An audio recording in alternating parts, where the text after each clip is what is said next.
Bonsoir, bienvenue dans cette nouvelle émission Le Kiosque. J'espère que vous avez passé une excellente semaine.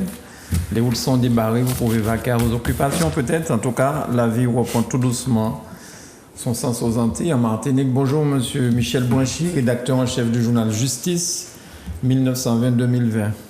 Bonjour à toutes et à tous. Effectivement, Justice n'a pas paru la semaine dernière, mais il reparaît cette semaine. Voilà. C'est pour ça que je porte l'accent pour... C'est le numéro 48-49, c'est 2 numéros en un. Voilà. Et c'est à l'antenne en plus, là, voilà. Chronique de 2 semaines de mobilisation. Très bien. Voilà. Et j'avais remarqué dès mon entrée dans la salle, ta belle chemise. Oui, tout à fait. Ça te change. Ça me rajeunit. Ça te rajeunit. Ça te donne un petit côté vacances. Mais non, m'a pas dit ça quand même. M'a dit en chemise à manche longue, mais qui part y passer. Et m'a pas dit courage y passer. Donc c'est un appel que tu lances. C'est un appel que tu lances. Non, je dis ça simplement. Voilà, si vous voulez repasser les chemises à Michel Bouanchy, vous appelez Zouk Télévision et on vous donnera le moyen d'arriver chez lui. Je suis content ce soir de recevoir M. Bertrand François Lubin, docteur en droit public. Bonjour, merci beaucoup de nous faire l'amitié d'être avec nous. Merci pour votre invitation et bonsoir à tous, à toutes et à tous ceux qui nous regardent ce soir. Merci beaucoup. On est un petit peu embêtant des fois sur le plateau, mais on est généralement gentil. Ça ne devrait pas me poser de problème parce que j'aime bien la bonne ambiance. Très bien, d'accord, merci beaucoup. Bonsoir Charles Chamas, j'allais dire rédacteur en chef Non, c'est pas ça. Simplement contributeur et parfois éditorialiste sur le Progressiste, qui est l'organe de diffusion des idées du Parti Progressiste martiniquais. Et voilà, donc c'est aussi à l'antenne. Voilà. La lettre de Serge Letchimy au Martiniquais. Absolument. Avec une petite pensée pour tous ceux qui souffrent, qui ont souffert pendant ces épreuves, parce que ça a été difficile. Voilà. Ouais. Très bien, merci. On va en parler encore tout à l'heure. Et puis, la dernière fois, j'ai dit... le meilleur pour la fin. Le meilleur pour la fin, la plus belle, tout ce que vous voulez, la gourmandaise. Mais pourquoi tu ne veux pas que je dise la plus belle sur le plateau? Tu es quand même plus belle que nous tous, la réunie, non? C'est une question de goût. Ah, bon, ben... Alors, le meilleur pour la fin, mesdames, messieurs, veuillez recevoir chez vous le meilleur pour la fin, Béatrice Béguet. J'ai failli dire la plus belle encore. Gourmandaise, c'est ça qui est important. Il ne faut pas qu'on oublie ça, gourmandaise. Bien sûr. Ah. Béatrice Béguet. C'est le centre de première secrétaire. Oui, alors demande tout ton titre parce que... Première secrétaire de la Fédération Socialiste de Martinique. Alors, je vais commencer justement avec toi parce que la dernière fois, tu étais un petit peu fâchée parce que je t'ai dit que Madame la mairesse de Paris, Madame Hidalgo, était scotchée. La maire de Paris. Ah, on dit pas mairesse. Non, la mairesse, c'est la femme du maire. Bon, ben très bien, j'apprends. Vous saviez ça, monsieur? Parce que me semble que j'entends appeler ici, peut-être pas sur le plateau. Mais on dit bien Madame la maire, mais pas la mairesse. La mairesse, c'est la femme du maire. Merci. C'est la grande difficulté de la féminisation à tout craint des noms. C'est ça, la grosse difficulté. Voilà. Madame l'auteur, la professeure. Donc maintenant, quand on dit Madame... On peut dire l'autrice. On dit aussi Madame le maire. Voilà. Madame le maire. On peut dire l'autrice. Non, mais on voit la grande Je frustration. présuppose que tu n'es pas favorable à l'écriture inclusive. Exactement. Il faut, moi je la pratique. Merci, oui. voilà. Bon, alors, Madame le maire de Paris, je t'avais dit... La maire de Paris. Madame la maire de Paris, la dernière fois, j'avais dit qu'elle était scotchée à 4%. Oui. Et hier ou avant-hier, je crois que c'est hier, elle a lancé un appel au secours. Tu vois, non mais je reconnais bien la langue de droite. Tu vois, tout est dans les mots. Où c'est que tu as appris que je suis en train de faire à droite? Oui, alors... Tu veux que je te sorte ton pédigré politique? Continue, Manon. Au gros monde. Alors, je disais donc, elle était scotchée à 4%. Dans les sondages. Dans les sondages, bien sûr, dans les sondages. Et là, depuis hier, elle lance un appel au secours. Elle a jeté une bouteille à la mer pour faire... non, elle a fait montre, et j'arrête parce que tu vas encore essayer d'avoir des métaphores du Titanic. Donc non, il n'y a pas d'appel au secours, il y a un réalisme qui est une lucidité, je pense, qui est d'ailleurs de la responsabilité, qui montre et qui a fait que Anne Hidalgo a dit, il me semble là maintenant nécessaire, tout le monde s'est lancé, tout le monde s'est compté, et tout le monde remarque, à gauche en tout cas, que seul personne ne passe le premier tour. C'est tout. La réalité aujourd'hui à gauche, on peut faire des coups de manteau comme on veut, hein, tout le monde a essayé. Tout le monde s'est lancé en disant c'est moi, je vais être le meilleur, du Parti communiste à la LFI, aux socialistes et tout ça. Il a déjà dit non, mais il faut laisser le temps au temps. Mélenchon aussi, hein. Oui, mais il faut laisser le temps au temps. La réalité, c'est que, quoi qu'il en soit, chacun portera la responsabilité de la disparition de la gauche de l'échiquier politique. Parce que, on en est là ? Mais bien sûr qu'on en est là. Lorsque l'on voit aujourd'hui la montée des idées d'extrême droite, j'appelle même à un sursaut. Quand on voit que Marine Le Pen et Zemmour réunis, ça fait presque plus de 32%. Moi, je suis effrayée. Et quand on voit que toute la gauche réunie, alors que on a eu les gilets jaunes, qu'ici on a eu ce que nous avons connu, et que l'essentiel finalement des doléances des concitoyens porte sur des choses qui ont trait au social, à l'amélioration de leur vie quotidienne, d'accord, sur les retraites, ça porte pas sur un grand développement économique. On dit pas en Martinique on a envie de devenir une place financière qui va permettre. Comme la City. D'accord, on dit pas ça, on dit pas qu'on a envie de devenir Hong Kong. Alors il y a quand même quelque chose d'intéressant dans tout ça, c'est que on dirait qu'ils font appel à Madame Taubira. Alors, non, ouais, elle apparaît comme Christiane Taubira, voilà. Alors, Christiane Taubira, il y a 2 jours, a dit « Je ne peux pas rester insensible et silencieuse face à la montée des extrêmes droites aujourd'hui. La France est dans un moment grave, dangereux, et pour lequel tous les progressistes, tous les gens qui ont une voix qui porte doivent pouvoir s'exprimer. Et elle aurait précisé, notamment, je crois, des journalistes de BFM, qu'elle n'exclut plus l'idée même d'une présentation à la présidentielle. D'autant qu'elle a l'appui d'un collectif. Oui, d'un collectif effectivement qui est assez important. À ce qu'elle se Ça fait un présente. moment, oui. Il tout à demandait de signer une pétition d'ailleurs, il y a quelques mois déjà de ça. Quel est votre regard sur ça, docteur ? Enfin, je termine parce que je tiens à le dire. Si Christiane Taubira est candidate, elle aura, pour ce qui me concerne, tout mon soutien. Bien, on n'en doutait pas. Et ouais. Comment vous voyez ça, docteur, l'appel au secours Alors, au-delà de l'appel au secours, mais je pense que l'hypothèse d'une candidature de cette dame, parce que je trouve que c'est une grande dame, et puis je pense que c'est surtout une autorité morale, à gauche en tout cas. Madame Taubira. Madame Taubira, oui. Donc, je pense que c'est vraiment ce qui m'intéresse dans sa personne, c'est vraiment une autorité morale, et c'est quelqu'un d'envergure, qui a en plus l'expérience. Même si, effectivement, on peut s'interroger sur son parcours politique, d'accord, mais elle n'en demeure pas moins vrai que c'est quelqu'un vraiment de référence et qui pourrait aider la gauche à sortir de l'ornière, je pense. Non, je vois favorablement, au-delà de toute considération ultramarine, je n'aime pas qu'on assigne les gens de toute façon, donc du reste, c'était une forme d'assignation au fait que c'est une femme. Elle n'est pas que femme. En plus, gros monaise. Donc, voilà, au-delà de toute considération ultramarine, parce qu'elle serait guyanaise, moi je pense que c'est quelqu'un qui a tout à fait les capacités, qui a l'envergure pour assumer cette fonction de chef, de présidente de la République française, oui. Et Michel, ton avis sur tout ça, parce que ton candidat du Parti communiste, il a jeté l'éponge ou il continue le combat ? Il continue le combat parce que 2%. C'est un combat qu'il mène précisément pour combattre ce qui a mis la gauche dans la situation où elle est maintenant. C'est-à-dire le fait que dans les dernières fois la gauche a été au pouvoir, qu'elle a mené des politiques néolibérales. Pour aller vite, elle a mené des politiques de droite. Alors, la gauche au pouvoir, tu parles de la mandature je parle de la mandature de M. Hollande. Je pense de Jospin, Premier ministre. Bon. Et par conséquent, c'est cela qui explique la défiance qu'il y a dans une partie de l'opinion de gauche à l'égard de la gauche.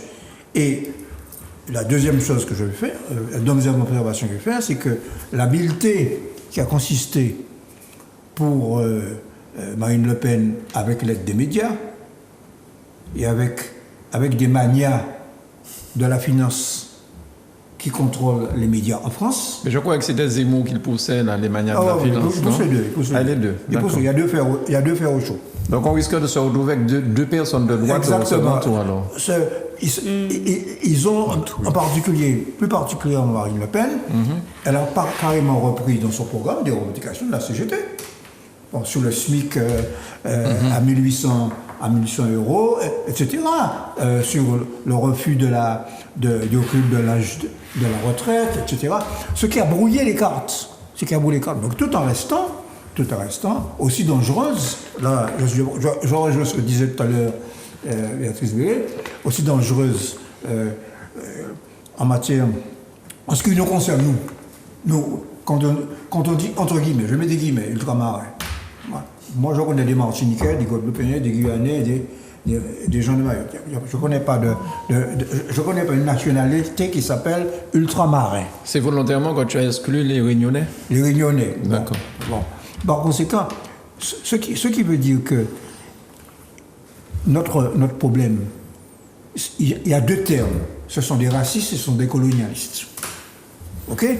Bon, par conséquent, nous avons le devoir, parce qu'ils ont un discours contestataire qui, dans l'ambiance à l'heure actuelle, où beaucoup de gens ont envie de contester le gouvernement, qui peut troubler des Martiniquais et des gens de nos pays.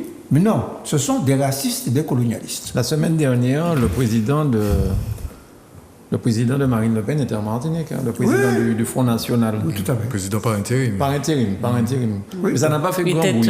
Mais j'ai quand même été étonné de le voir sur RFO en prime time. Mais bon. Tête de liste européenne. Oui. Donc député européen aujourd'hui. Alors je tiens par ailleurs à dire, parce que la mémoire parfois est un peu fugace.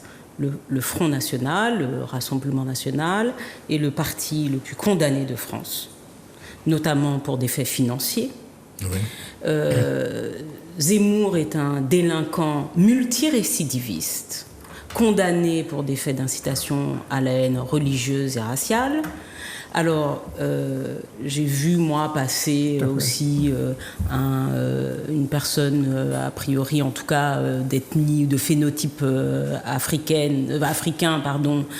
qui a revendiqué d'être juste dans la photo auprès de Zemmour. Il était assis derrière lui. Oui, non, il était debout. Il était debout. Non, il y a des images. Oui, voilà, en général, quand on fait ce genre de meeting, on a un parterre derrière.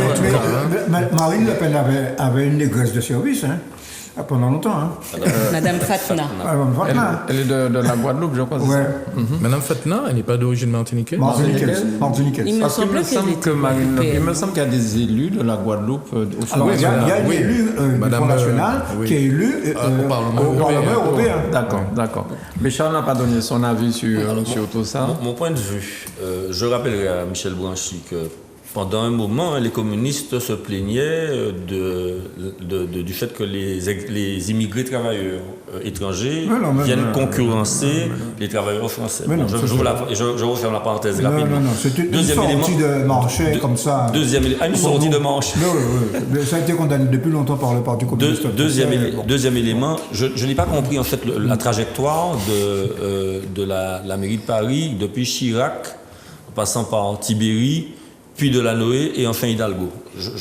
La mairie de Paris a changé et ça m'interpelle, donc non pas que Hidalgo ne soit pas une bonne maire, je ne suis pas là pour juger. Mais il n'y a pas que la mairie qui a changé, les routes de Paris, les rues, tout à fait, oui, les rues, et puis bien évidemment... Il faut être à bicyclette. La volonté de lutter contre la pollution, etc. Et pour sa sortie, là, c'est ce qu'on appelle de la réelle politique, mais un petit peu en retard. Madame Hidalgo, on lui avait posé la question de la primaire très tôt. Elle avait refusé.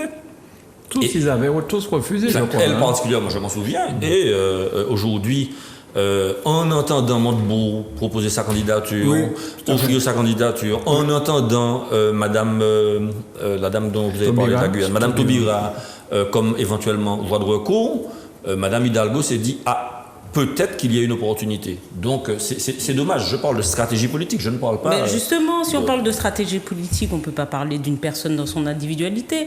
Excusez-moi, je fais en plus partie des instances dirigeantes de ce parti national. Ça ne se passe pas comme ça.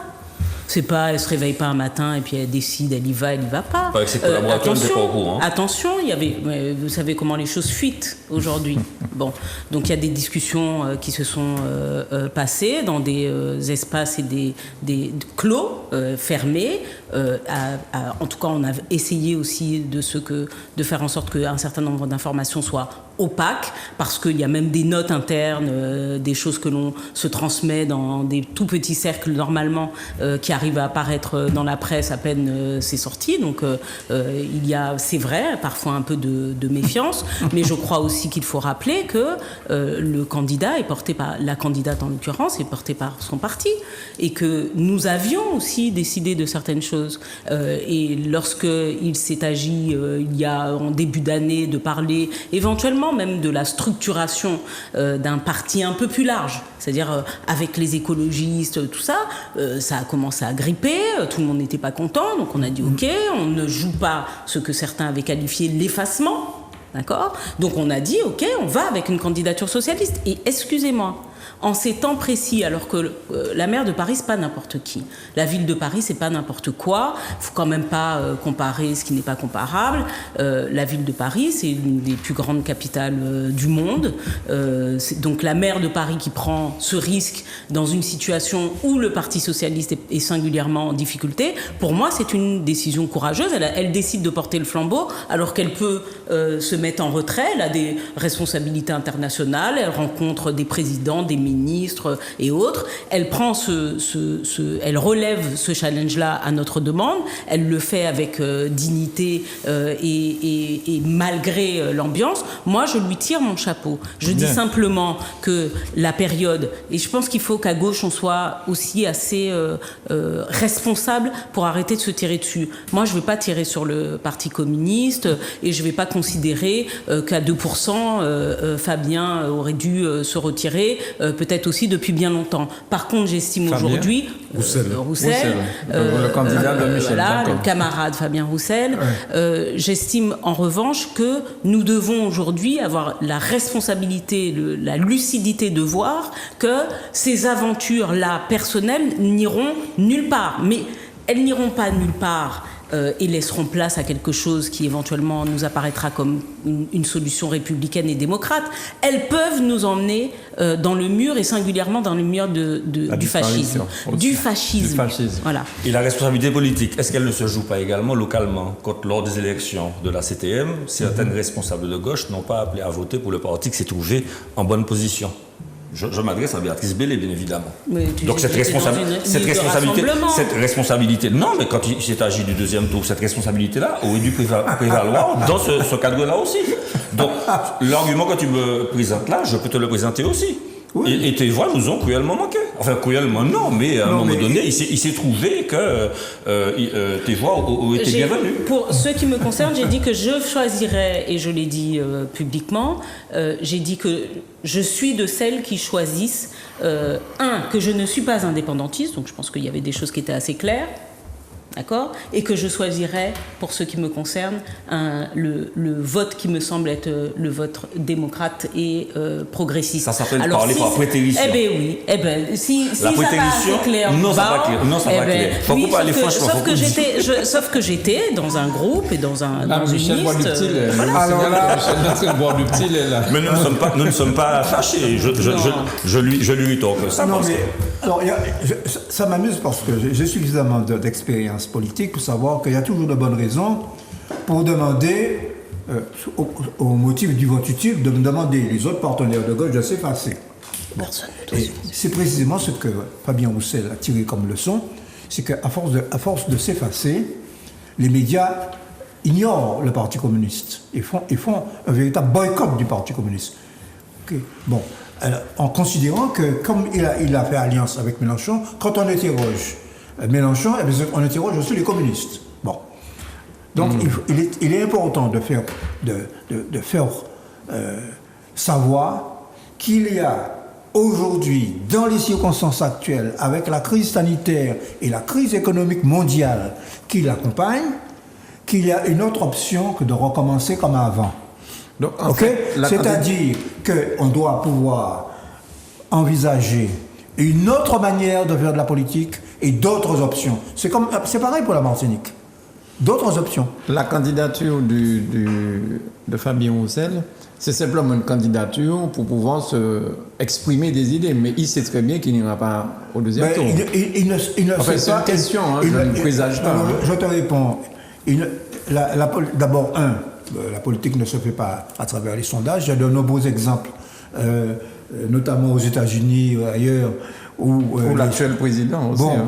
Par conséquent, les sondages, c'est une chose. La politique de terrain, c'est une autre. Ça fait 3 mois que Roussel laboure la France en faisant des conférences partout. Par conséquent, et avec un bon accueil, parce qu'il a un franc-parler. Il a un parler qui rappelle précisément les communistes de la meilleure époque. Hein? Laquelle est-ce? Je pense par exemple au lendemain de la Seconde Guerre mondiale, lorsque les communistes étaient au gouvernement avec les gaullistes, où on a créé la sécurité sociale, le statut de la fonction publique, etc. Et ce sont des acquis sociaux qui n'ont pas vieilli. Alors, voilà. Docteur, la dernière fois qu'il y a eu la réunion de la gauche, c'était sous Mitterrand, c'était en 81. Oui, à ma connaissance, oui. Mais ça a permis... L'union de la gauche, l'union de la gauche, oui, c'était en 81, ça a permis à la gauche d'accéder au pouvoir.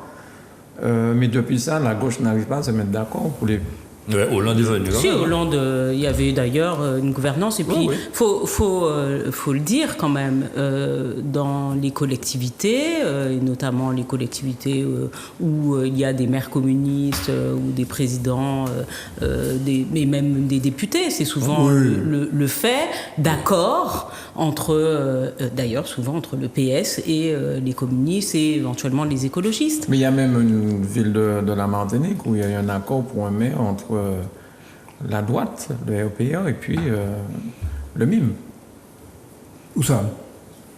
Saint-Esprit. Le MIM? Oui. Il y a des gens du MIM, pas cette élection-là peut-être, mais celle d'avant, c'était le MIM et la droite qui ont réussi, qui ont permis à M. Thibault de passer. Non, c'est pour aller dans ton sens, qu'il y a des alliances de toute nature. Non, mais enfin, en l'occurrence, pour ce qui est des communistes, il y a... C'est un peu particulier quand même. Les élections locales, ce sont des élections... Quand je dis locales, les élections municipales.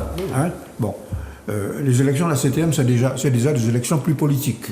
Mais les élections locales, on peut se mettre d'accord dans une commune sur un programme municipal, sans ce que ça engage pour d'autres scrutins. Est-ce que vous seriez d'accord que tous les candidats à la présidentielle aient un casier judiciaire vierge? Parce que j'entends Béatrice qui parle des condamnations de Marine Le Pen, mais Jean-Luc Mélenchon, il n'est pas en reste non plus. Hein. Je ne sais pas s'il a déjà été condamné. Ce qui s'est passé avec lors de la descente. Mise en examen. La mise en examen. Il n'a pas été condamné. Non. Parce que c'est vrai qu'on tire sur Zemmour, on tire sur Marine Le Pen sur ça, mais je me rappelle, c'était quand même assez violent ce qui s'était passé avec Jean-Luc Mélenchon à l'époque. Hein. Oui, il a été mis en examen. Mais enfin, il faut quand même... je crois qu'il y a des différences qu'il faut faire et qui sont fondamentales. Faut pas, il y a des gravités qui sont tout autres et qui ont un impact social sur le message que l'on donne à la population qui peut être différent. Lorsque l'on a un parti comme celui de Marine Le Pen qui parle de mauvaise gestion, de truands, de ceci, de cela, et que c'est les premiers à embaucher sur des emplois fictifs, à prendre l'argent de l'Europe pour payer que du personnel, que des soirées, que des ceci, que des cela, le message c'est pas le même. Et puis quand on a un Zemmour qui est quand même condamné pour incitation à la haine, c'est quand même quelque chose pour quelqu'un qui aujourd'hui part aux élections. Incitation à la haine vers quelqu'un d'autre. Et singulièrement à la haine contre des personnes qui sont pratiquants d'une religion ou qui ont... Mano, le gars dit à des personnes tranquillement sur des plateaux qu'ils n'ont pas le bon prénom. Il a dit ça à une jeune femme française avec un prénom à consonance africaine, qu'elle n'avait pas le bon prénom. Oui. Et il a même fait court, je ne crois pas que ça soit dans son programme, mais quand même, il a dit que s'il était président, il faudrait que les noms des enfants soient francisés. Français. Non, mais alors, comment on peut expliquer quand même 13 000 personnes dans la salle là, les JR qu'on a. 13 000 personnes quand même, parce qu'il avait pris le Zénith, il a pris Villepinte. On disait qu'il n'aurait pas rempli, il a quand même fait 13 000 personnes. Et la France Insoumise, ce même jour, faisait 4 000 à peu près pour leur meeting. Est-ce que c'est envisageable que Zemmour fasse 13 000 personnes là? Bien sûr. Oui. Ah bon? Oui. Parce que je me suis dit, il a vu trop grand, il ne va pas remplir. Enfin, moi, je pense que de toute façon, s'il avait à réunir 13 000 personnes dans une salle, donc il faut bien admettre que, en France, en tout cas, il y a ces propos ont une résonance. C'est clair, ces propos ont une résonance. Donc, ce qui témoigne donc de l'état de ce pays qui a pour particularité d'être le pays des droits de l'homme. Hein. On oublie ça, c'est quand même le pays des droits de l'homme. Et quand on parle des droits de l'homme, c'est avec un grand H. Donc, c'est la vocation universelle de ce texte, puisque les Français ont même fait cadeau donc, aux Américains de la statue de la liberté. Donc, qui est donc dans la baie d'Hudson. Donc ça montre effectivement donc quelque chose a changé et que ce pays n'incarne plus du moins aux yeux donc du monde, aux yeux de beaucoup de gens, cette idée donc de pays où l'égalité, la liberté et surtout la fraternité donc ce sont donc ça paraît quelque part des comment on pourrait dire ça? Des vœux pieux. Voilà, c'est ce que je voulais dire. C'est ce que je voulais dire. Bon, moi, ce que je veux dire, c'est que dans le prolongement de ce que dit le professeur, d'abord, il y a toujours eu un courant d'extrême droite en France depuis le 19e siècle. Tout à fait. Le courant Maurras, le courant L'Action française. Et qui, d'ailleurs, Maurras, Zemmour trouve son inspiration dans Maurras. Bon, par conséquent, ce n'est pas surprenant.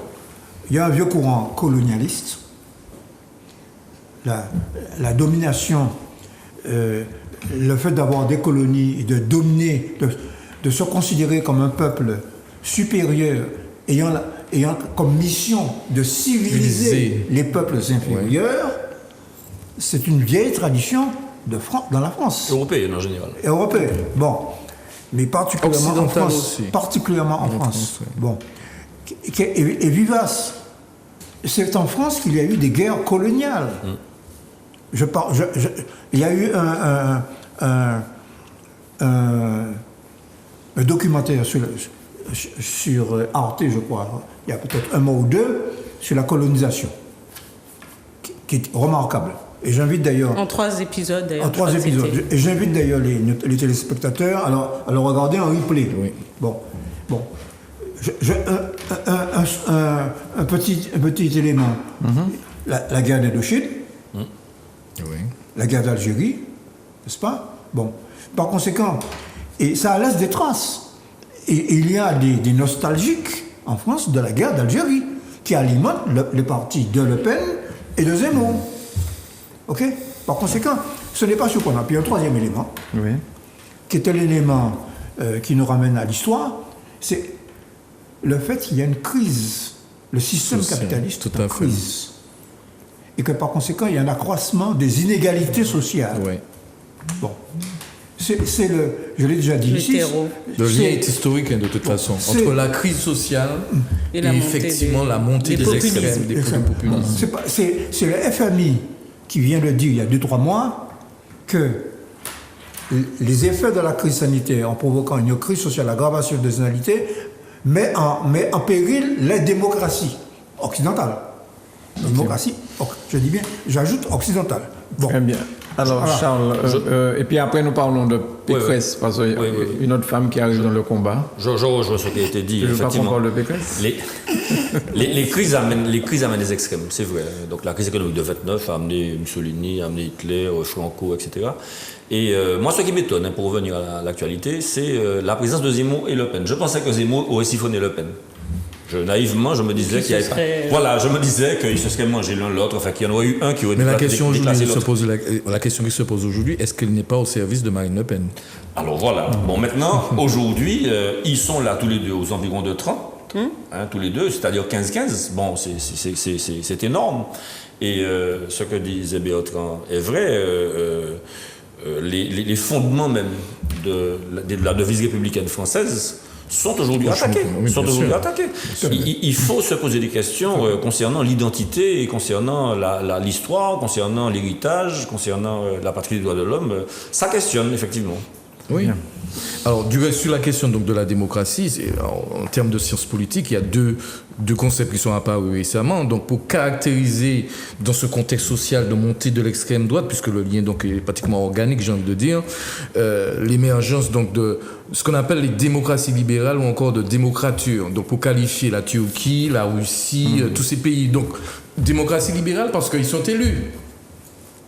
Effectivement, il y a un procédé démocratique, mais néanmoins, ce sont donc des pays où on porte atteinte aux droits et libertés individuelles. Donc, d'où le concept, effectivement, c'est ce à quoi nous sommes entrés. Et de plus en plus, il y a un lien, effectivement, entre la crise que nous vivons et la montée en flèche d'hommes, de chefs d'État, qui, effectivement, sont de véritables, qui exercent, alors je ne dirais pas des dictateurs, mais qui exercent de manière autoritaire le pouvoir.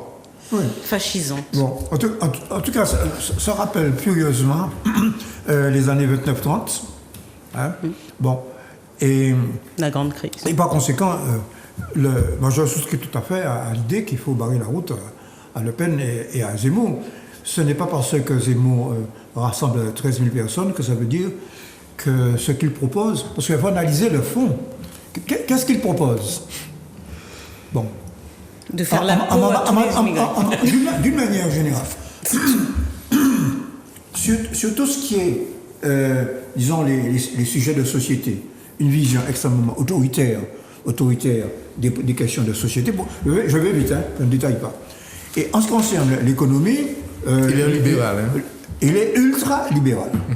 Ultra-libéral. Donc, suppression nombre d'actionnaires, baisse des salaires, voilà, tout à fait. Démolition du statut de la fonction publique, etc., etc. Bon, c'est ça Zemmour. C'est-à-dire c'est retourner 30-40 ans en arrière. Bon, c'est ça. Alors, et surtout, il y a un élément fondamental par rapport aux questions de l'immigration, de l'identité française. Il entend revenir sur le droit du sol. Oui, il en a parlé. Il entend revenir sur le droit du sol. Donc, mais ça veut dire ce que ça veut dire.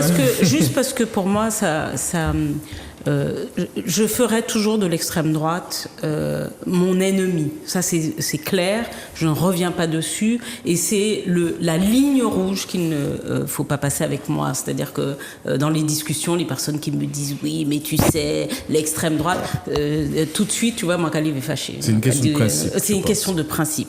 Mais je dirais même aux gens, regardez ce qui s'est passé quand même dans le meeting de Zemmour.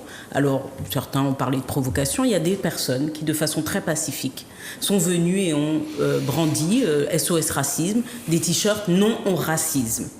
Mais la violence avec laquelle ils ont été traités par les militants qui étaient sur place est effrayante. Alors on a déjà vu des petites provoques faites que dans des meetings de gauche, que de droite, et puis des personnes sorties manu militari par le service d'ordre. Mais là, c'est des chaises, des coups de poing, des coups de pied, enfin des gens qui sont repartis tuméfiés. Et ce que beaucoup de nos compatriotes doivent comprendre, pour ceux qui se disent « Ouais, mais pourquoi on n'essaierait pas Le Pen et Zemmour ?» Eux, ils sont peut-être présentables. Ils vont pas afficher qu'ils sont capables de donner des coups sur la figure de quelqu'un. Mais lorsque vous avez quelqu'un comme ça au pouvoir, mais c'est un blanc-seing, c'est-à-dire que c'est allez-y, un laissez-passer pour tous ceux qui, dans leur tête, ont désormais le droit d'être racistes. Alors, il faut savoir que Zemmour a dit que, d'ailleurs, il va faire retirer de la loi, s'il est élu président, la condamnation pour racisme, parce qu'il estime que c'est d'ailleurs une pensée légitime, qu'on a le droit d'être raciste et que finalement il faut pouvoir l'exprimer de façon libre. Mais du passage à la pensée, à la verbalisation et à l'acte, il y a une ligne qui est très fine. Voilà. Et du reste, pour faire peut-être la transition avec Mme Pécresse, s'agissant donc des militants de SOS Racisme qui se sont présentés donc à Villepinte, elle a tenu le propos suivant selon lequel si Jean n'avait pas à se trouver là, c'était de la provocation. Au lieu de condamner. Au lieu de condamner. Madame Pécresse. Oui. Alors, mais Mme Pécresse a reçu le soutien d'Éric Ciotti. Et il semblerait qu'il soit bien... Enfin, un petit peu... Il a dit qu'il votait pour Zemmour, de toute façon. Ils savent faire bonne figure à droite. Oui, parce que bon, la stratégie est assez claire, donc de rassembler toute la droite. Alors là où ça devient ambigu, c'est qu'elle estime qu'elle incarne la droite républicaine. Mais la question qui se pose est de savoir si M. Ciotti incarne lui-même la droite républicaine. C'est là, donc effectivement, ça devient quelque peu, je trouve, ambigu. Mais depuis qu'elle est arrivée candidate des Républicains, elle a quand même fait un bond dans les sondages. Elle est bien montée là déjà. Au point, j'ai lu quelque chose ce matin où elle serait gagnante face à Macron au deuxième tour. C'est là au deuxième tour. Alors, je peux Oui, je t'en prie. Madame Pécresse bénéficie de circonstances assez favorables dans la mesure où Ciotti, il avait parlé de Zemmour, très clairement. Monsieur Juvin, c'est un médecin qui n'est pas très connu. Monsieur Barnier était commissaire européen aux affaires intérieures. C'est lui qui a négocié le Brexit. Et puis après, il vient et critique l'Union européenne. C'était assez cocasse. Oui, c'était assez comique. Monsieur Bertrand est parti. Il a dit qu'il faisait cavalier et puis finalement, on se rendant compte qu'il était a payé, seul sur son cheval blanc. Il est revenu au Bercail, mais bon, ça n'a pas été bien accueilli. Et puis, donc, Mme Pécresse avait des avantages. Premièrement, d'être une dame, c'est une qualité pour moi. Il ne s'agit pas de sexisme que je dis ça, et je ne comprends pas pourquoi pourquoi tu pousses des cris d'enfants à chaque fois. Il n'y a pas d'assignation. Il n'y a pas d'assignation. Mais non, mais. Il n'y a pas d'assignation. Tu ne vas pas me faire le procès. Je suis une non-violente. Non, mais elle revendique qu'elle incarne la féminisation du pouvoir, puisque son modèle, c'est Mme Merkel, qui vient donc de l'Espagne. Absolument. Voilà. Et puis, donc. Je pense qu'elle tend beaucoup plus vers Mme Thatcher que Mme Merkel. C'est une dame. En plus, l'accueil de M. Mélenchon, l'appelant Madalton, lui a rendu service, parce que Madalton, on sait qui c'est, la maman des frères Dalton dans Lucky Luke.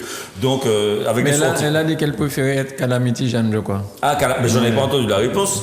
Elle a offert des lits médicalisés aux Antilles, donc elle sait aussi appâter, entre guillemets, l'électeur antillais. Elle a M. Karam avec elle.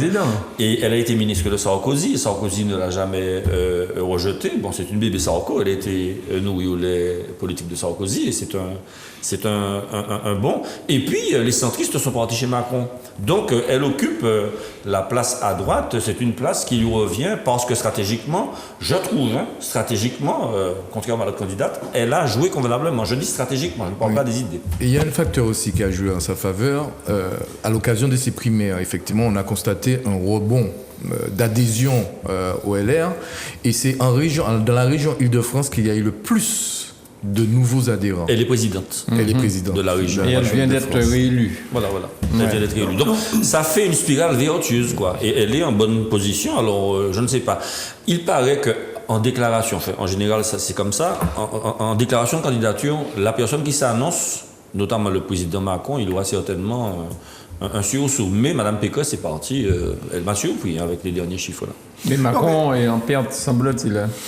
Non, il a reculé de 2 points. Mais il faut attendre la déclaration de sa candidature. Non, mais l'objectif, de toute façon, de l'équipe Macron de 2017 à aujourd'hui, c'est évidemment que Macron se retrouve face à l'extrême droite. Absolument. Parce que ça va générer un appel du Front républicain et que personne ne va aller voter, sauf Ciotti peut-être, aller voter. Non, mais il faut quand même continuer à le dire que les républicains ont flirté là dangereusement avec l'extrême droite ces derniers temps. Et que aujourd'hui qu'on fasse de Madalton, Calamity Jane, soit dit en passant, que des personnages délinquants, malgré tout, même si c'est des personnages de dessins animés ou de bandes dessinées, mais enfin c'est que de la délinquance, donc je le dis à toutes fins utiles, mais c'est des personnes qui ont eu des propos et ont frayé avec des personnes pas très fréquentables de l'extrême droite. Alors, Michel, mais ce que je voulais dire concernant Valérie Pécresse, j'ai oublié dans tout ce que tu as dit. Vas-y, Michel. C'est fait exprès. Alors, ce qu'il faut quand même noter, c'est que... Pardon, je me suis rappelé. Ça y est. Parce que il semblerait qu'elle devait être la première ministre de Macron s'il était renouvelé. Oui, donc bon, j'ai entendu oui, ça. Je l'ai lu, mais bon, c'est Marlène Schiappa qui a tenu ce propos. Hein. Oui. Bon, tout ça, Elle aura accepté, il faut c'est l'écume sur les flots. distance par rapport à ce que dit Marlène Oui, Schiappa. c'est de l'écume sur les flots. Parce que non, je m'excuse. Philippe, il était franchement UMP quand même. Hein. Non, Édouard non. Philippe, il était franchement UMP. Il s'est retrouvé Premier ministre. Ouais, bon. Ah bah oui. Non, donc, Alors, ce Michel. que je veux simplement dire sur le fond, parce que c'est le fond qui est important. Bon, les allers-retours, les alliances, les démésalliances, les embrassades avec un tel ou un tel, tout ça, ça fait partie du jeu politique à droite, souvent, d'ailleurs, où les questions de personnes sont souvent très importantes. Les questions de carrière personnelle supplantent l'idéologie. OK? Bon. Mais ce que je veux dire fondamentalement, c'est que ce qui se passe là est beaucoup plus grave.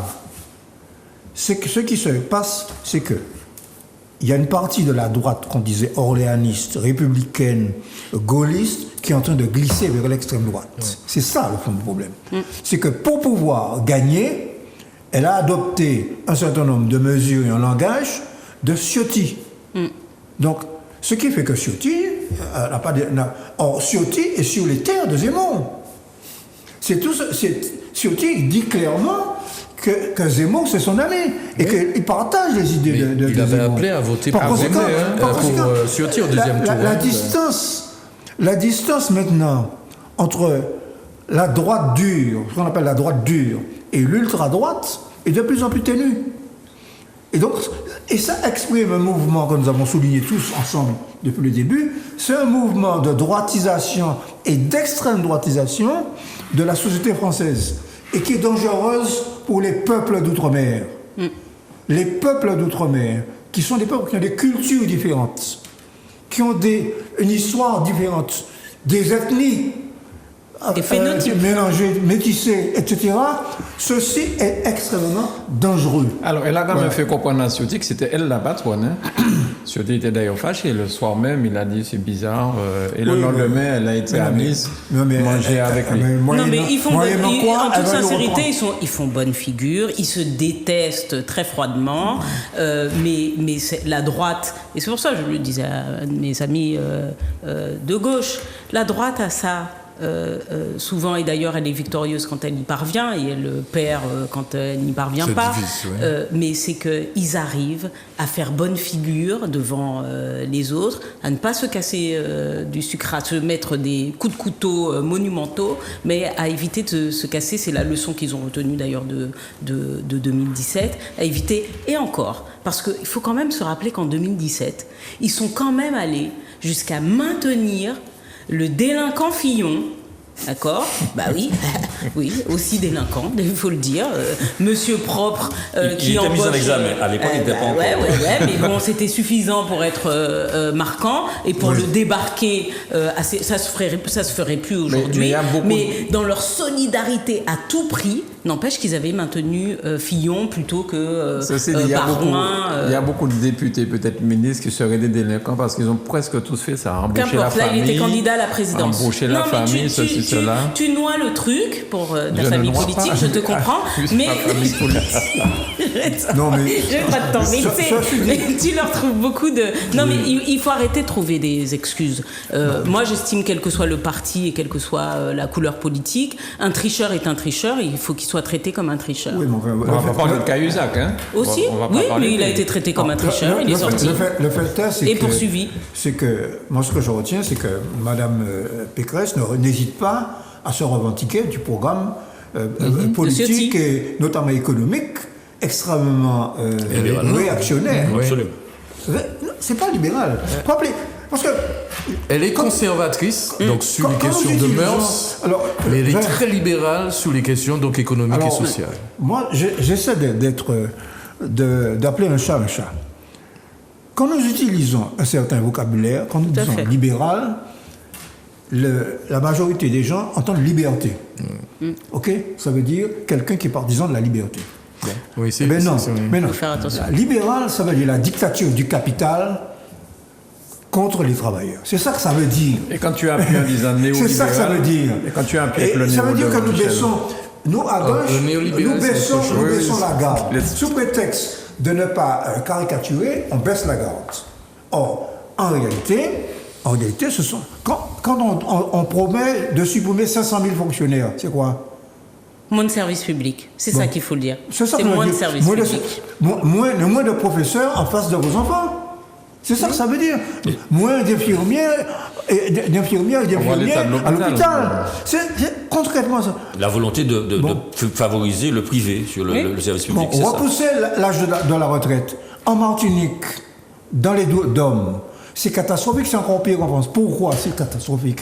Parce qu'il y a beaucoup de nos compatriotes qui n'arrivent pas à aligner le nombre d'annuités suffisantes pour avoir une bonne retraite. Et par conséquent, quand on allonge l'âge de départ à la retraite, nous excluons, nous multiplions les gens avec une petite retraite à 250 €. C'est ce que ça veut dire très concrètement. Alors, que Madame Pécresse fasse des clins d'œil à Cioté ou ça, je m'en fous. Bien. Le problème, c'est ça. Alors, on va parler de quelqu'un qui va te rendre Non, mais le c'est vrai, sourire. c'est- Qu'est-ce que le départ de Merkel, qu'est-ce qu'on pourrait dire sur cette dame, 16 ans de pouvoir? Elle a vu passer des présidents aux États-Unis, en France, tout ça. Qu'est-ce que Oui. vous en pensez? Est-ce que c'est une bonne chose pour l'Europe, mais pour l'Allemagne? Les Allemands l'ont beaucoup apprécié, je crois. Ah ben, elle a imposé à l'Europe des crises ouais. d'austérité. C'est elle qui a empêché Syriza d'appliquer un programme de gauche en Grèce. Elle a imposé à la France des politiques d'austérité et de démolition du service public en pratiquant le dogme Du 3%. de la Bundesbank. Hein? Bon, c'est ça, Merkel, d'abord. Hein? Et Bien, alors donnez tous votre avis, puis après Bon. on va... Parce que... Bon, Madame Merkel, c'est l'orthodoxie financière à tout craint. C'est-à-dire que c'était une dame qui avait chevillé au corps la calculette, quoi. Elle était vraiment attachée aux considérations financières avant tout. Bon, maintenant, l'Allemagne est une très grosse contributrice du point de vue de la BCE. C'est la première. Hein. C'est la première. Et Madame Merkel était attachée aux intérêts de son État, de sa fédération. Ceci étant dit, un petit bémol, elle a quand même accueilli 800 000 réfugiés syriens dans son pays. Oui. Alors, sachant bien sûr que la démographie allemande était à l'arrêt et qu'elle avait besoin donc d'une vitalité démographique. C'est vrai. Hein. Ceci étant dit, il fallait le faire. elle a eu le courage Elle a eu- d'aller à l'encontre d'une partie de l'opinion publique. Voilà. Et même de son parti. Qui était plutôt xénophobe. Voilà, donc je ne vois pas son bilan comme étant uniquement entaché donc d'orthodoxie financière et de la volonté de mettre toute l'Europe au pas, sachant effectivement qu'elle a fait ce que Michel a dit. Oui, tout à fait. Ah ouais.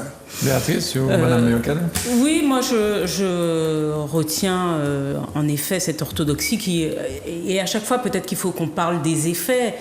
Quand on dit moins de services publics, bah là on en a parlé, les gilets jaunes en ont parlé pendant longtemps et on peut en parler également en Martinique. Ça veut dire moins de distribution même de l'État pour les collectivités, moins de capacité à développer finalement de la solidarité. Alors l'Allemagne c'est un peu plus de 80 millions d'habitants, la France est 66 millions, donc c'est vrai que la contribution de l'Allemagne finalement à la BCE est beaucoup plus importante, donc elle a un poids, il y a plus de députés européens également, elle a un poids évidemment dans les décisions de l'Europe qui sont importantes.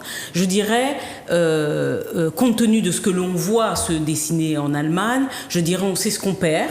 Et on connaissait au moins le profil de Madame Merkel, cette orthodoxie financière, avec cette ouverture, oui, sur... alors, pourquoi on a dit que c'était courageux et utile? Utile, pourquoi? Parce que Madame Merkel, sur l'Allemagne, 88 millions d'habitants, vit ce que nous vivons en Martinique. C'est-à-dire une démographie de plus en plus vieille, ce qui veut dire qu'il y aurait eu... C'est pour ça que la dernière fois, d'ailleurs, on disait que la démographie n'est pas une fatalité.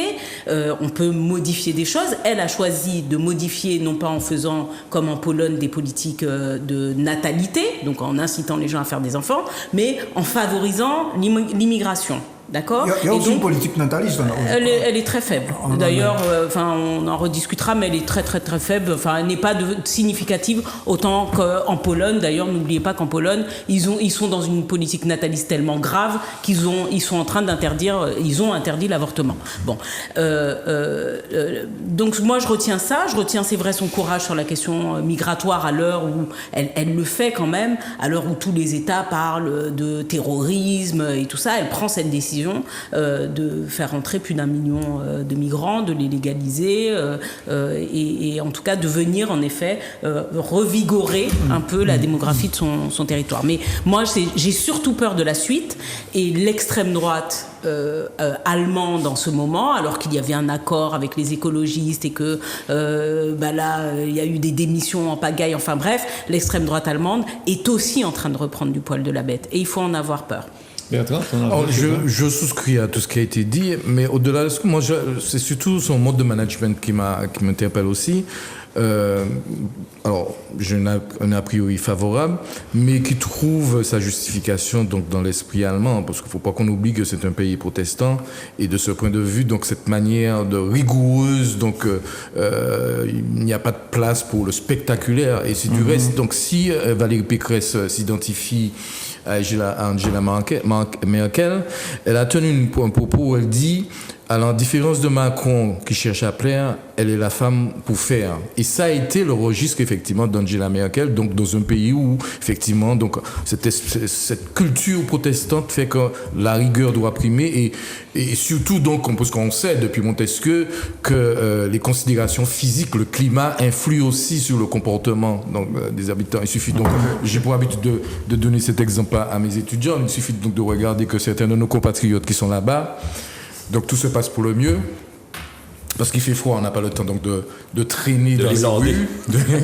Et donc, il suffit que ce couple arrive en Martinique et observez bien, le couple éclate. Parce que, effectivement, comme dit la chanson de Paille, Vendredi Rivé, donc il y a toujours quelqu'un qui va me dire il y a une partie de belote, et donc finalement. Donc il y a aussi ces éléments-là qu'il faut prendre en compte pour comprendre, effectivement, et tout ça s'explique par rapport donc à la rigueur du protestantisme, contrairement au catholicisme. Et juste un dernier mot, madame, mais aujourd'hui, l'Allemagne est excédentaire commercialement de 200 milliards. La France est déficitaire de 80 milliards. Il faut aussi voir qu'elle a succédé à Gerhard Schröder, oui, qui lui avait fait une grosse réforme. Tout à fait, oui. Il avait un peu redressé l'Allemagne. Ah ouais, c'est un chancelier de gauche quand il est arrivé au pouvoir, oui. Schröder. Chirac était président et la France était plus productive que l'Allemagne. Schröder s'est associé avec Peter Hartz, qui était le PDG de Volkswagen, me semble-t-il. Ils ont établi la flexicurité. Je ne dis pas que c'est bien, hein. Parce qu'il y a eu effectivement des emplois qui ont été sous-payés. Ils ont réussi. Figurez-vous que l'âge moyen de l'outil industriel allemand, c'est 7 ans, d'un appareil industriel allemand. L'âge moyen, c'est 7 ans. En France, c'est 20 ans. D'où le manque de productivité. Et elle laisse une Allemagne très forte économiquement, avec bien évidemment de très grosses blessures sociales. Hein. Mais les 200 milliards d'excédents peuvent permettre de faire des choses. À savoir, comme disait Béatrice Bédé, qui on aura à la place de Merkel. Olaf. Enfin, ouais. On l'a déjà. C'est Olaf Scholz qui est plutôt centre-gauche, ouais. Voilà, et qui replace du coup et qui ferme définitivement la page plutôt droite de Merkel, ce qui prouve d'ailleurs que le choix des Allemands aujourd'hui se porte davantage aujourd'hui à reconstruire le social de la société allemande qu'à renforcer encore davantage son outil économique. Donc on peut saluer quand même que Olaf Scholz soit élu chancelier. Alors voilà. Je sais que comparaison n'est pas raison, mais quand même, quand je vois certaines choses en Allemagne et certaines choses en France, je me dis pourquoi les Français n'ont pas, enfin les politiques, le gouvernement français n'a pas essayé de suivre un peu l'Allemagne. Je regarde comment Mme Merkel vivait. Elle ne vivait pas dans un palais. Oui, mais c'est l'histoire aussi. C'est l'histoire. Oui, c'est ça. C'est l'histoire. C'est cette culture. Il y a une histoire du privilège en France qui est assez prégnante. Et tout à l'heure, Michel en parlait. Tout ça, là. Mais c'est sûr des choses qui, parfois, peuvent être très bêtes. Hein, mais vous voyez, par exemple, les encarts de signature pour l'élu. Ben, souvent, ça prend vachement de place. Ou le cérémonial qui est fait pour un certain nombre. Le décorum. En France ou en Allemagne? En France. En France. D'accord. Le président, le président français, il garde l'état de grâce. L'état de grâce lui vient, le docteur va nous préciser, il vient directement du roi. Oui, et tout à fait, bien sûr. voilà, et le palais de l'Élysée, il y a un cérémonial, c'est un palais, il y a un cérémonial et tout. Madame Merkel, elle habitait dans son appartement. Tout à fait. Elle payait son eau, elle payait son électricité, elle allait faire ses courses avec son mari. Alors, faut pas oublier quand même, faut pas oublier la parenthèse du nazisme. C'est ce que j'allais dire. C'est ce que j'allais dire. Bon, parce que la République de Weimar, l'Allemagne du XIXe siècle, du début du XXe siècle, n'était pas fondamentalement différente de ce point de vue-là. Quand il a fallu refonder l'Allemagne après la guerre, on a refondé une Allemagne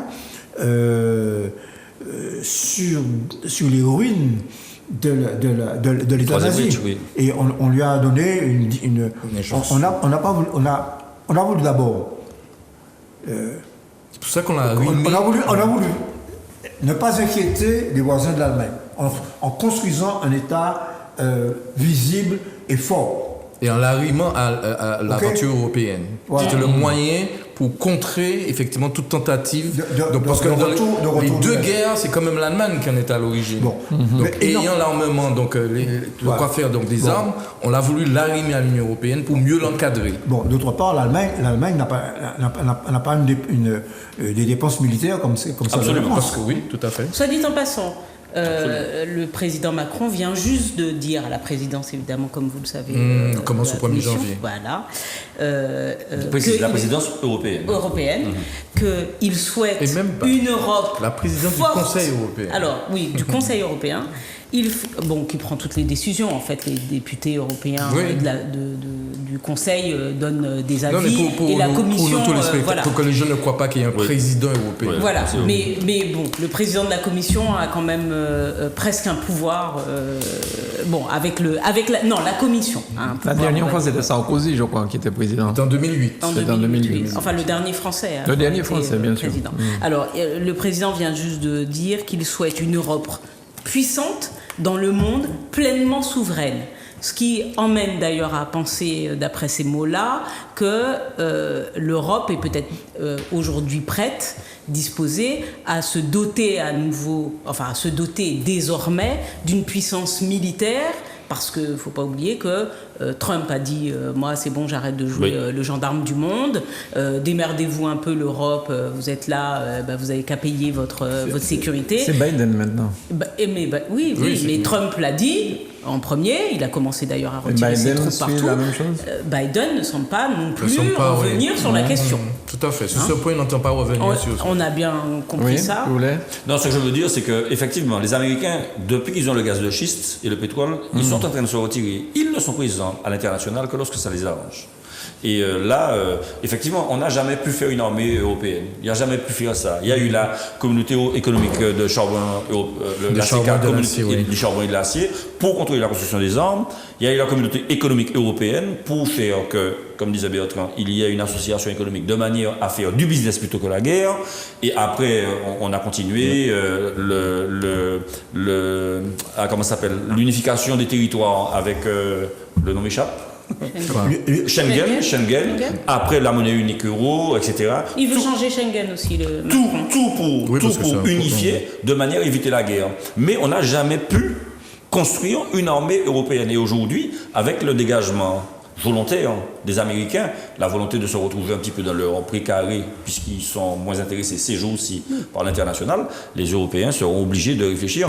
Et ce que Michel Blanchet disait est vrai, les forces d'interposition et de projection françaises et anglaises coûtent excessivement cher à ces États-là. Tout à fait. Et les Allemands n'apportent que de l'assistance, c'est-à-dire sur relais aériens, etc. Donc là... Ce qu'en veut Macron, c'est que l'Allemagne, notamment, prenne part au fardeau qu'elle supporte, elle, la France, dans le Sahel. Parce que la France ne cesse de dire que c'est ce qu'elle défend dans le Sahel, au Mali, au Burkina Faso, au Niger, au Tchad, c'est en fait, elle défend l'Europe contre l'islamisme, pour la montrer de l'islamisme. Et que l'Europe ne participe pas suffisamment à ce fardeau militaire. Alors, une question, ça remontait, mais quand ils ont décidé de passer à l'euro, comment ça a été calculé? Je ne sais pas si c'est une question où vous pourriez y répondre, mais j'ai toujours entendu dire que les Allemands, qu'on a converti les Deutschmark en euros, ils ne perdent rien, et que nous, en France, on a pris une tape quand même, qu'on a converti les le franc en euros. Parce qu'un euro, c'est 6 francs 55, 957. Voilà. Et un euro, c'est un Deutschmark, semble-t-il. Alors, est-ce que c'est vrai ou bien est-ce que ce sont des paroles que les gens disaient? Oui, c'est vrai. C'est vrai. C'est exact. C'était la condition pour que l'Allemagne abandonne le Deutschmark. Donc, ils ont imposé ça. Mitterrand a voulu que arrimer l'Allemagne à l'Europe à travers la monnaie unique, oui. Mais la contrepartie, c'est que l'Allemagne qui ne voulait pas, qui avait une monnaie forte, notamment avec Deutschmark, a voulu que l'euro soit simplement le Deutschmark. Voilà. Donc, d'où une monnaie forte, d'où les fameux 3 critères sur l'inflation, sur la dette, et le troisième, c'est le PIB. Il y a 3 critères. 3 critères. Bon, ne pas dépasser, oui. La dette ne devait pas dépasser 60% du PIB. L'inflation ne doit pas dépasser 2,5% par an, etc., etc. Donc, et il en découle, après ça, il y a eu des traités monétaires, mais tout cela pour faire de la monnaie, de l'euro, une monnaie forte, à l'image de Deutschmark. Ce qui a effectivement, c'est Chevènement qui le disait, et puis aussi Montebourg, c'est que ça explique en grande partie le déficit commercial de la France. C'est que la France ayant une monnaie faible, eh bien, elle importe beaucoup plus. Ça lui coûtait super cher. Ça lui coûte beaucoup plus cher à l'importation. Et nous aussi d'ailleurs. Nous, quand nous importons, je ne peux pas m'oublier ce que je faisais auparavant quand même il y a quelques années, quand nous importons du pétrole brut, nous l'importons en dollars. Donc c'est la conversion de l'euro en dollars. Et ça renchérit. C'est un des facteurs du renchérissement du prix des carburants en Martinique, Guadeloupe et Guyane, attention. Donc l'Allemagne a toujours mené l'Europe, en fait. C'est quelque part par rapport à beaucoup de choses. Hein, non, mais il ne faut pas oublier que... les 3%, c'est l'Allemagne, ça. Il ne faut pas oublier la situation qui était celle de l'Europe, parce qu'encore une fois, il ne faut pas avoir de mémoire fugace. À l'époque, on s'attendait, parce que il n'y avait pas un siècle qui passait sans un conflit 20 ans. Européen. À cause de l'Allemagne. D'accord. Et souvent, comme le dit le professeur, à cause de l'Allemagne. Donc il fallait trouver les meilleurs moyens à une époque pour arrimer l'Allemagne. Pour arrimer et puis pour calmer les ardeurs de l'Allemagne. Donc on leur a donné un certain nombre de choses, mais enfin on a fait d'autres choix. L'Allemagne avait choisi, par exemple en matière d'énergie, le charbon. Nous avons choisi le nucléaire. Nous avons choisi la désindustrialisation. Elle a choisi la surindustrialisation. Le Parti socialiste a choisi la désindustrialisation. C'est pas nous. Mais oui, c'est normal. On voit ce que fait le Parti communiste. Le Parti socialiste s'est rallié aux théories néolibérales, incluant la désindustrialisation de la France. Donc, mais moi, la réalité, c'est que l'industrialisation allemande, par contre, a emmené en effet à des modalités de travail des Allemands qui se sont tus pendant longtemps, et c'est aussi l'héritage de la guerre 39-45, mais qui ont supporté d'être payés des misères pour le travail qu'ils faisaient, ce que les Français n'auraient jamais accepté. Donc il faut quand même après équilibrer, et puis on parlera un jour des résultats des États communistes sur ce plateau. On en parlera. Je verrai pas répondre comme Mancher. Dès qu'on vous parle de la France, vous prenez le train pour aller à l'Est. Vu que tu veux rester juste sur ça, on va en parler.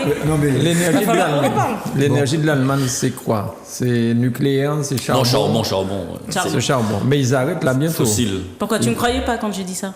Non, mais je te crois, bien sûr. Tu reposes la question. Je repose la question parce qu'il me semble qu'ils arrêtent ça bientôt. Ah non. En 2022. Alors ils ont promis lors de la dernière conférence, la COP, de diminuer. C'était un des sujets a gêné l'accord d'ailleurs, puisque la plupart des pays comme l'Allemagne, comme l'Inde, et même comme la Chine, qui ont une grande partie de leur énergie qui vient du charbon, voulaient un délai beaucoup plus long. Tout à fait. Pour Et surtout l'Inde. Pour se reconvertir. Surtout l'Inde. Surtout l'Inde. Bon. Voilà. Donc s'ils arrêtent là le charbon, ils vont passer. Ah non, mais ils ne pourront pas arrêter le charbon du jour au lendemain. Ils vont passer au nucléaire. Mais ils avaient déjà le nucléaire. Alors, ils ont il y a arrêté aussi le les nucléaire pour revenir au photovoltaïques. charbon. Voilà. Mais Oui, sauf c'est qu'aujourd'hui, vrai, vous avez un débat sur les photovoltaïques. Absolument. Par rapport à la composition des photovoltaïques, Exactement. qui n'est pas saine du tout. Tout à parce fait. que- C'est surtout qu'on a dit, oui, on arrive à traiter, il y a des filières. Tu parles, les filières, c'est les pays africains, et l'Inde, où tous nos déchets photovoltaïques qui sont dans des filières. Hein, donc prennent le bateau et arrivent malheureusement sur des territoires qui ont des réglementations bien moins contraignantes, et puis tout le monde se ferme les yeux. Ah, c'est bon, on a fait du photovoltaïque, c'est Donc là, propre. ce ne sont pas de bonnes nouvelles pour Jadot, tout ça. La solution, c'est l'hydrogène. La solution future, c'est l'hydrogène. Parce que Non, mais l'éolien. la solution future, c'est la sobriété. Oui. Faut qu'on arrive à L'éolien plus n'est de pas. sobriété. L'éolien n'est pas. C'est ça la extraordinaire, réalité, c'est vrai. c'est que plus ça va, exactement plus notre mode tout de à vie fait. évolue, et plus de toute façon Tout nous à allons fait. consommer. Parce qu'il va falloir qu'on renonce à certaines choses. exact. Et est-ce que le monde est prêt à entrer, à renoncer?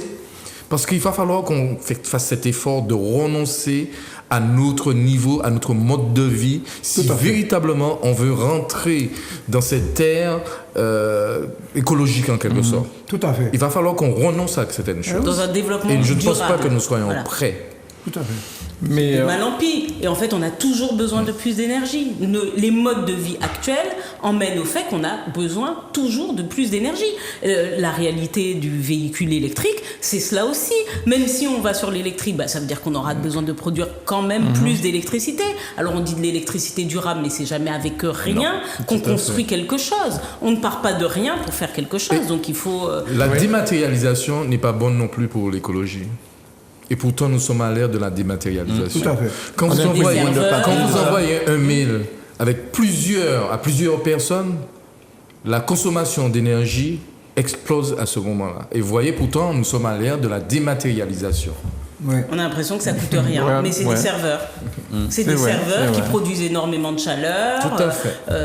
dont on ne fait pas parfois. Des fois, on en fait quelque chose, parce que il y a des pays où, par exemple, où sont les serveurs, on utilise la chaleur développée par les serveurs pour aller chauffer des villes, des bâtiments, des piscines ou des choses comme ça. Mais enfin, la réalité, c'est que nous consommons trop et que, tout à en l'occurrence, un petit véhicule d'une tonne en essence est beaucoup moins polluant aujourd'hui qu'une voiture... le gazoil.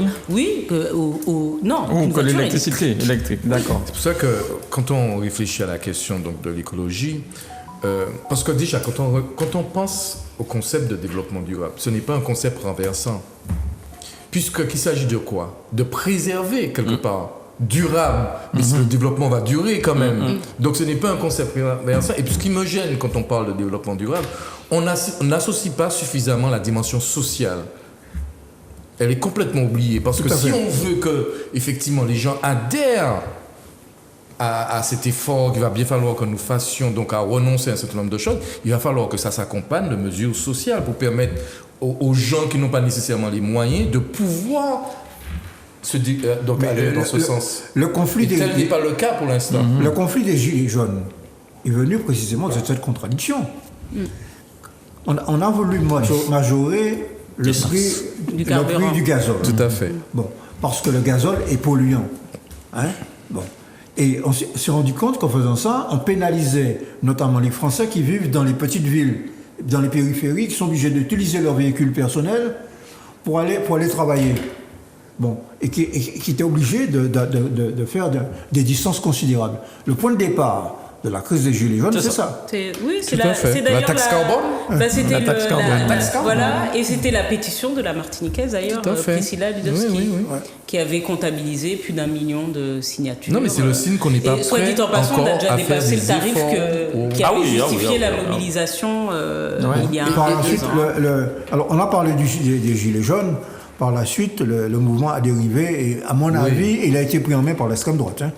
C'est pas, Mais il y a une c'est dame pas ton avis, hein, c'est une réalité. Alors justement sur ça, parce que on a l'impression parfois qu'on est exceptionnel. C'est pas sur l'extrême droite simplement, hein, c'est sur le fait que nous appartenons au monde. On a vu des choses similaires se passer aux États-Unis. On a vu d'ailleurs des personnes marcher sur le Capitole. Ça a été analysé par un certain nombre de politologues et qui aujourd'hui d'ailleurs, et d'observateurs, qui aujourd'hui arrivent à quelque part trouver le patient zéro. Et le patient zéro, c'est un groupe de personnes que l'on appelle, et donc qui glorifient, on va dire, qui font comme un principe de vie la défiance à l'ordre et singulièrement à l'État. Et c'est ce qu'ils appellent les square citizens, c'est-à-dire des personnes qui vous disent nous ne croyons à une autorité, nous ne croyons pas à une autorité qui dépasse notre espace de vie. Ce sont des libertariens. Ah oui, des libertariens, des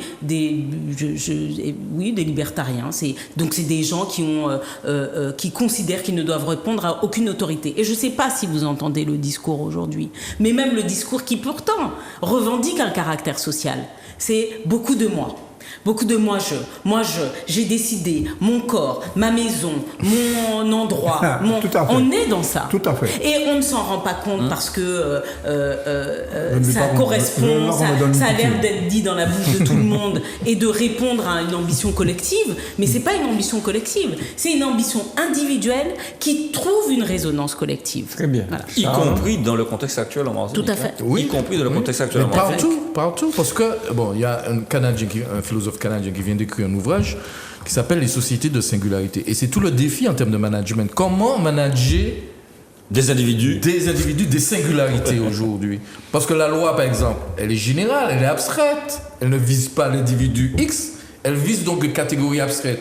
Comment fait-on pour manager une société où c'est le règne de la singularité? Ce sont des défis auxquels nous sommes confrontés aujourd'hui. Alors, puisqu'on parlait de la crise des Gilets jaunes, on va revenir à la crise sociale aux Antilles. Est-ce qu'on peut comparer cette crise sociale ici à la Martinique à la crise des Gilets jaunes, à votre avis? Plus compliqué, on dirait. Alors, elle ne part pas de la même chose. Elle ne part pas, le début n'est pas le même. Ce qu'on peut dire, parce que là aussi, nous sommes aujourd'hui à l'ère des sociétés de colère. Donc, il y a au moins ce dénominateur commun entre la crise des Gilets jaunes et ce qui se passe ici. Mais il est bien entendu que notre crise sociale trouve ses justifications, ses explications, encore si on veut la comprendre, dans des éléments qui nous sont propres. Et donc, vous voyez bien que c'est l'histoire, des éléments d'ordre sociologique, ainsi de suite. Il faut convoquer un certain nombre donc, de disciplines pour pouvoir effectivement comprendre ce qui se passe. Et moi, ce qui m'interpelle, c'est le caractère un peu systémique et le fait que ce qu'on appelle donc en sociologie les répertoires d'action, ce sont les mêmes qui sont utilisés. Alors, c'est vrai qu'ils sont un peu limités, mais en tout cas, ce sont les mêmes. Et je partage donc avec des amis dernièrement une réflexion. Je me pose la question aujourd'hui de savoir si nous avons encore les moyens de nos grèves. Quand je dis nos grèves, je ne remets pas le droit de grève en cause. Oui, très bien, très clair. Le type de grève. Le fait qu'on actionne toujours le même registre. Est-ce que donc nous avons encore les moyens de ce type de grève? Je me pose la question, c'est une hypothèse. Les moyens économiques. Alors, les moyens, en France, d'ailleurs, en général, ce qui est utilisé, les ressorts qui sont actionnés, est-ce que nous avons encore les moyens? Est-ce que notre société, pas seulement dans sa composante et la dimension économique, la société martiniquaise, guadeloupéenne ou autre, est-ce que nous avons encore les moyens de ce type de grève? Est-ce qu'il ne serait pas temps qu'on réfléchisse véritablement? Parce qu'il n'est pas question de remettre en cause le droit de grève, mais il est clair que le droit de grève doit s'exercer, doit prendre en compte la situation de la société dans laquelle on se trouve. Et est-ce que donc nous pouvons continuer sur ce même registre? On ne peut pas scier la branche sur laquelle on est assis éternellement et penser qu'on va pouvoir se réasseoir. Au Japon, le droit de grève, je crois que c'est un brassard qu'on met dans son... C'est ça? Oui, c'est plus du témoignage, mais on est dans une société. Alors c'est Oui, pour ça, à chaque fois, il ne faut pas qu'on parle de choses qui ne sont pas comparables. Non, c'est peut-être pas comparable, mais entre ce qui se passe aux Antilles ou en France et au Japon, oui, mais si tu veux qu'on parle du taux de suicide au Japon, dans les entreprises, je peux te dire que parfois, il vaut mieux avoir le droit d'ouvrir sa bouche plutôt que le droit de se pendre. Hein. Bien, alors Michel il va être très à l'aise pour répondre là, et puis après... Bon, j'adhère à l'interrogation, mais je n'ai pas de réponse. Je n'ai pas de réponse. Parce que moi non plus, je n'ai pas la... Je n'ai pas de réponse. Merci, Charles. Ce que je sais, moi, c'est que les formes... j'ai appris. J'ai fait l'école syndicale de la CGT, et on m'a appris... Grande école. Ah, oui. Non, c'est une grande école. Ouais, Oui. Bonne école. J'ai appris que, premièrement, quand on lance un mouvement de grève, il faut calibrer les revendications et les adresser à celui qui a la capacité d'y répondre. Posez-nous la question. Sur les 13 points de revendication, combien de points qui ne sont pas du ressort des autorités locales, soit de l'État, soit des collectivités. 1. 2. Je me pose, je dois, comment dirais-je, calibrer les formes d'action à ce que je veux obtenir. Bon. Ce que je note, moi, il y a une enquête qui vient d'être faite par le CSSM. Alors, il y avait des questions concernant la grève, le soutien à la grève. 64% des 1373 personnes qui ont répondu à cette enquête sont contre la grève. 26% sont pour et 21% sont pour une position différente. Et à la question, quel est votre sentiment sur les mois à venir à la Martinique? La question, la situation va s'améliorer. 23% des 1358 personnes qui répondent à cette question 23% répondent que la situation va s'améliorer. La situation ne changera pas, 25%. La situation va se dégrader, 52%. Voilà des éléments. Bon, alors, je ne me prononce pas sur le caractère scientifique ou pas de cette étude du CSSM. Enfin, le CSSM, c'est le Conseil économique et social, environnemental, de l'éducation et de la culture. C'est un organisme à principe sérieux qui est dirigé par quelqu'un que nous avons eu la semaine dernière à ta place, hein, monsieur Justin Daniel. Petite digression, pourquoi en principe? Hein? Non. Pourquoi tu as dit en principe? Une béquille Parce qu'il met de la verbale. nuance. Une béquille verbale. Oui, je dis que c'est en principe un organisme sérieux. Parce que quelquefois, il a été, quand j'étais élu, il a été manipulé. Bon. Il a été manipulé. Bon, quand ça Je me disais bien qu'il y avait un truc dans le principe. Il a été manipulé pour certains budgets. Bon, très bien. Bon, il a donné son avis. Bon, ceci dit, c'est un organisme quand même qui est un conseil consultatif de la collectivité territoriale. Et il est tout à fait dans son rôle d'avoir lancé cette enquête. Parce que... Ils produisent des bonnes enquêtes, d'ailleurs. Nous essayons de comprendre ce qui se passe. Voilà. Alors, moi, ce que je voulais dire, c'est que la grève, c'est un arrêt temporaire et collectif du travail visant à signifier un mécontentement. C'est ça, la grève. Et quand on voit des barrages, je me pose la question de savoir... où se trouve la manifestation de grève. En fait, les barrages, c'est empêcher les gens de circuler. Et, à mon avis, c'est un petit peu plus que de la grève, premier élément. Deuxième élément, je crois qu'il y a une recherche de dignité dans ces manifestations-là, dans ces signes. C'est latent dans tout le mouvement. Recherche de dignité. Et en se comportant comme ça, en brûlant, en cassant, etc., on donne à l'interlocuteur privilégié, l'État, la possibilité d'analyser le degré d'immaturité des personnes qui demandent. C'est-à-dire qu'on se met en situation de faiblesse. Enfin, c'est mon analyse à moi. C'est mon analyse. Ça me fait penser un petit peu au nihilisme. Enfin, les personnes qui... ça fait rire Michel Branchy. Les personnes qui ont pour négation toutes les valeurs, entre guillemets, petites bourgeoises, traditionnelles, de la bourgeoisie dominante, et en Martinique qui prennent l'aspect, entre guillemets, de ce qu'ils appellent Babylone. Babylone System, c'est ce qu'on veut renverser. Et donc, moi, je peux poser une question, un petit peu, une pirouette. Je me pose la question de savoir si les principaux syndicalistes avaient leurs enfants sur les barrages. Moi, ça m'intéresserait de savoir si tu vois, c'est parce que je me dis... On a utilisé le qualificatif de grève, ça serait plus des mobilisations. Bon, la grève, c'est la grève. Oui, mais en fait, c'est une mobilisation générale. Alors, faut pas... Enfin, peut-être aussi... Elle n'était pas générale. Alors, peut-être aussi qu'il faut se poser la question. Non, mais il y avait une intersyndicale qui a lancé, donc parce que ça c'est une obligation légale, pour que des salariés se revendiquent comme étant en situation de grève et non pas par exemple d'abandon de poste, il faut que le syndicat puisse donc officiellement préciser que à telle date donc on va dire que les syndicats n'ont pas été suivis. Les syndicats ont lancé une grève qui a découlé sur mobilisation, même si, pour ce qui me concerne, je ne considère pas que racketter notre propre compatriote, ça s'appelle une mobilisation, que les choses soient bien claires. Ce n'est pas une mobilisation de racketter ses propres, agresser, brûler, casser du bien public qu'on va être obligé de racheter nous. Le contribuable va devoir racheter. C'est plus que limite. Et je dirais même pire. Et j'en ai discuté, échangé avec un certain nombre de personnes. Il y a aujourd'hui dans le résultat de la mise en place de ces ateliers quelque chose d'assez inquiétant pour ce qui est de notre pratique démocratique. On en a parlé tout à l'heure brièvement, mais enfin, il y a quand même 64 personnes multipliées par 14 listes qui ont décidé de se rompre au jeu démocratique il y a quelques mois. J'en faisais partie par ailleurs, Michel. Nous avons joué... Charles. Oui. Professeur Charles. Non. Nous avons joué ce jeu démocratique en proposant un projet, quelque part un projet Martinique. Je trouve ça quand même assez...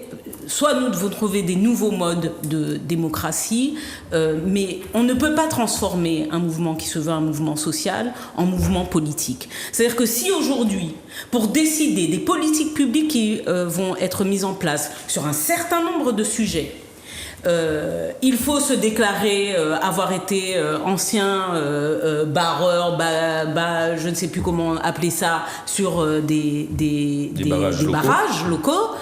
J'en suis un. Il faut qu'on m'interroge. Non mais parce que je suis désolée, alors ça vaut peut-être pas grand-chose, mais moi j'ai joué le jeu et ma liste a récolté 3500 voix. Ce qui veut dire qu'il y a 3500 personnes qui ont estimé que malgré tout, alors 3499, admettons, mais il y a 3500 personnes qui ont estimé malgré tout que ce que nous portions avait une validité. Or aujourd'hui, on fait fi de toutes les représentations politiques qui peuvent aujourd'hui émerger et institutionnelles pour dire qu'on va déterminer quel sera le projet Martinique. Je suis désolée, il y a un tout petit problème là aujourd'hui de fonctionnement de notre démocratie. Il faut qu'on s'interroge sur ça. Est-ce que ça sera ça désormais la nouvelle manière de créer un projet Martinique? Et quelle est, parce que y a aussi ça dans les mots qui ont été dits, quelle est la légitimité?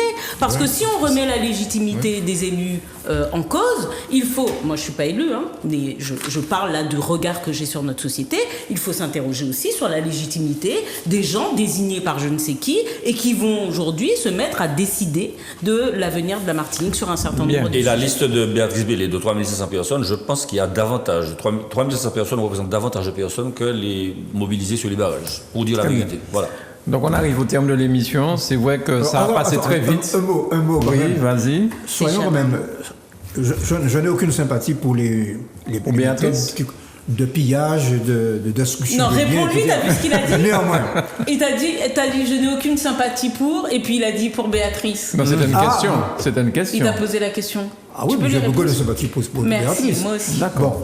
Bon. Voilà. Ce que je veux dire... Elle repasse très bien d'ailleurs. Manu, tu vas avoir des problèmes avec le gros monde. Tu vas avoir de gros problèmes. Non, ce que je veux dire quand même, soyons prudents quand nous analysons ce qu'on appelle les formes d'action. Michel, rapidement, parce que ça va... Le mouvement syndical, historiquement, a inventé des formes d'action. Par exemple, nous avons inventé en Martinique ce qu'on appelle la grève marchande. Ok? C'est-à-dire que, comme les patrons font pression sur les travailleurs et qu'ils n'osent pas se mettre en grève, eh bien, les grévistes passent d'habitation en habitation, parce que ça vient de la grève dans le secteur de la canne, ils passaient d'habitation. Et ça s'est transformé quand la Martinique s'est urbanisée aussi. Ok? Donc, qu'il y ait une forme de manifestation pour appeler les gens à la grève. Mais le problème, c'est que quand on compare à 2009, on n'a pas la même adhésion à la grève d'aujourd'hui qu'à celle qu'on a eue en 2009. Ça, c'est clair, ça. Là, c'est terminé. Si vous voulez, on va parler encore de ça la prochaine fois, si c'est possible. Parce qu'il y avait d'autres choses à dire, mais le timing est un peu plus serré cette fois, parce qu'il faut que je tienne 1h25 pour avoir des problèmes de diffusion d'émissions. D'accord. Voilà. Merci, Michel. Merci beaucoup. J'ai beaucoup aimé ta chemise manche courte. Merci, docteur. Merci. Ça fait un plaisir. Moi aussi. Charles, merci beaucoup. Je t'en prie, avec Ma plaisir. gourmandaise, merci beaucoup. Je suis pas ta gros mordaise, je suis gros mordaise, c'est tout. Et par contre, Il y a une question qu'on n'a pas abordée. Oui, on n'a pas abordé. La question, je dis le docteur, le professeur aurait pu y répondre. Est-ce que la collectivité territoriale peut prendre l'initiative d'adapter la Je loi, pensais qu'on m'aurait posé Oui, la bah question. oui. la loi on a oublié. sur l'obligation Et vaccinale? bon, m'a laissé parler de Est-ce que- Merkel, est-ce tout que le vous monde pouvez personne dire pas oui ou dit non rien. Non. Voilà. Voilà, mais on reparlera de Les ça. choses sont claires, non. Non. Vous reviendrez Avec plaisir.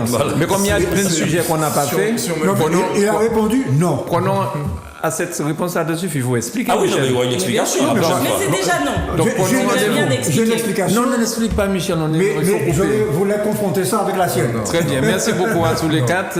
Merci de nous inviter. Et puis bon week-end. Merci. Ça fait un plaisir. À très vite sur Au Zoom revoir. TV. Il faut- À bientôt. Bye bye. Il faut qu'on soit...